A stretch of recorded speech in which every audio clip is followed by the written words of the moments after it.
साठी फ्लावर, बटाटा, मटार आपण कापून स्वच्छ धुवून घेतलंय। आता त्याच्यात मीठ चवीपुरतं घालायचंय, पाणी घालायचंय आणि याला छान उकडून घ्यायचे आहेत भाज्या। भाजीसाठी भांड्यामध्ये तेल गरम करून घेतलंय। आता त्यामध्ये 4 टेबलस्पून एवढं मी तेल घेतलेलं होतं। त्याच्यामध्ये थोडंसं आपण बटर घालणार आहोत। आता यामध्ये कांदा आणि टोमॅटो बारीक करून घालायचे आहेत।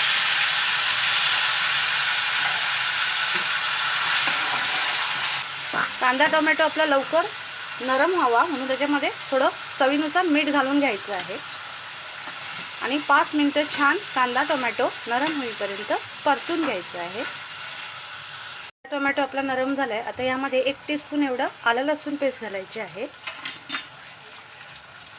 आणि 1 पिंच हिंग घालायचं आहे। त्याच्यामुळे आपल्या भाजीला छान स्वाद येणार आहे। थोडंसं परतून घ्यायचं आहे। आता यामध्ये मसाल्यामध्ये लाल तिखट, घरगुती मसाला, हळद आणि पावभाजी मसाला सर्व घालायचा आहे। थोडा घरगुती मसाला घातल्यामुळे आपल्या पावभाजीला छान टेस्ट येते। आता सर्व मसाले छान कांदा टोमॅटोमध्ये परतून घ्यायचे आहेत। आता यामध्ये ज्या भाज्या आपण उकडून घेतलेल्या त्या स्मॅश करून याच्यामध्ये घालून घ्यायच्या। जे आपलं भाज्यांचं भांडं आहे त्याच्यामध्ये पाणी घालून ते पाणी सुद्धा यामध्ये घालून घ्यायचं आहे।